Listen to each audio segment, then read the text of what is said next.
चलिए आपको एक कहानी सुनाता हूँ। मैं और मेरे कुछ सीनियर्स एक स्टूडियो में काम करते थे। उसका जो बॉस था हमारा, उससे हमारी बनती नहीं थी। अब उस तरह से था कि ना उसे कोई काम पसंद आए, काम करते करते सारी चीज़ें ख़राब समझ में आए, बनी बनाई मेहनत का कबाड़ा कर दे, फला फला फला फला जो भी। तो उसका आखिरी वक्त आ गया था। हम सब उससे मिलने गए उसकी इयादत के लिए। सबसे पहले मेरे सीनियर थे, सबसे बड़े। तो रूम में गए सब एक एक करके। रूम में कोई नहीं था, वो बॉस बीमार वहीं पे थे, तो वहाँ पे गए।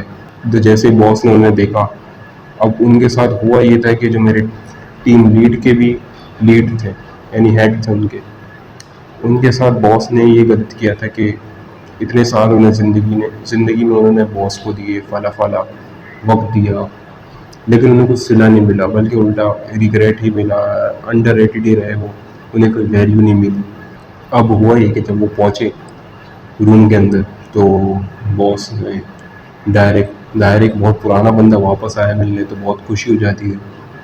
तो बॉस ने डायरेक्ट कहा कि बेटा तू आ गया? तो बोले हाँ बॉस, मैं आ गया। तो बॉस ने कहा कि बेटा मैं जानता हूँ माजी में कुछ ना कुछ हमारे बीच होता रहा है, और तूने मेरा ज़िंदगी में बहुत साथ दिया है, बहुत वक्त दिया है, और तेरा जितना लॉयल बंदा कोई मुझे आज तक नहीं मिला। और फिर बॉस ने कहा बेटा मैं चाहता हूँ कि मेरे जाने से पहले मेरी तमाम जायदाद, मेरी तमाम दौलत, मेरे घर, मेरी गाड़ी, मेरा स्टूडियो, मेरा बैंक बैलेंस, सब कुछ अपनी बीवी के नाम कर दूँ। तुम्हारा क्या ख्याल है? अब एक और सीनियर है, और उनको बॉस ने भगाया था, कि मतलब ये कि फायर ही कर दिया था इस तरह से, क्योंकि वो कहीं और कंपनी में जाना चाह रहे थे। और ज़ाहिर है वो उन्होंने बॉस को कहा भी था कि आप वर्किंग वगैरह नहीं समझते, मैनेजमेंट नहीं समझते। अचानक से फिर वो सीनियर है, और फिर वो आए, तो बॉस ने उन्हें अपने पास बुलाया बिठाया और कहा कि बेटा मैं जानता हूँ माजी में इंसान से गलतियाँ हो ही जाती हैं, और नाचाकियाँ हो जाती हैं, नफ़रतें पैदा हो जाती हैं, लेकिन अच्छा है कि जाने से पहले एक दूसरे से माफ़ी तलाफ़ी हो जाए, ताकि ऊपर जाके कोई हिसाब वगैरह ना हो। अगर कोई गलती, कोई कोताही, कोई कमी पेशी रह गई हो, तो बेटा माफ़ी मांग लेते, मैं माफ़ कर दूँ। आजकल तो वैसे मेरे आखिरी दिन चल रहे, तो पीछे जो सीनियर बैठे हुए थे वो मन ही मन में और मुंह पे हाथ रख के ऐसे हंस रहे थे। उनका चेहरा देख रहे थे।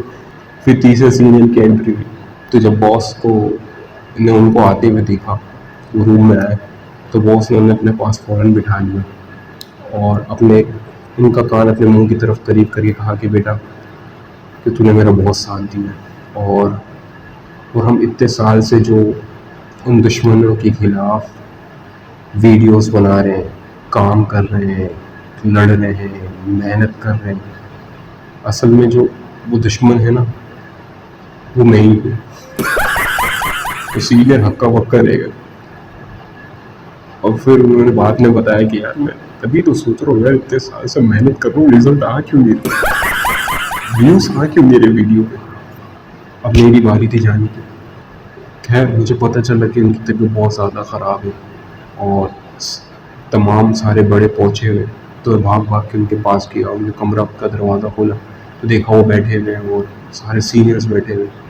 तो मैं उनके पास गया, उन्होंने प्यार किया, शफ़क़त दी, दुआएं दी, और कहा कि अच्छा वो बेटा तू आ गया, मुझे तेरी भी याद आ रही थी, और मैं सोच रहा था कि कुछ महीने की रकम तुझे और दे दूँ, और तू मेरा ये काम वगैरह सारा संभाल ले, क्योंकि तूने भी बड़ी मेहनत की है, फला फला। लेकिन यहाँ पे पियून ने आके गड़बड़ कर दी।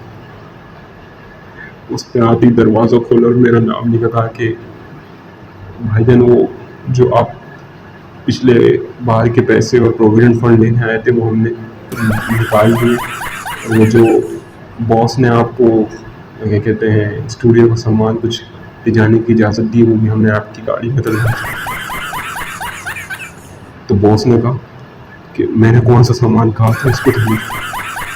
फिर उसने कहा कि इसने बताया कि आपने इसके तमाम पैसे वापस कर रहे हैं, और उसके ड्यूज भी क्लियर कर रहे हैं, इसको प्रोविडेंट फंड भी दे रहे हैं, और साथ ही तमाम कैमरे लाइट्स वगैरह इसको सब कुछ दे रहे हैं ताकि अपने लिए भी कुछ बना सके, कर सके। तो बॉस मेरी शक्ल देख रहे थे।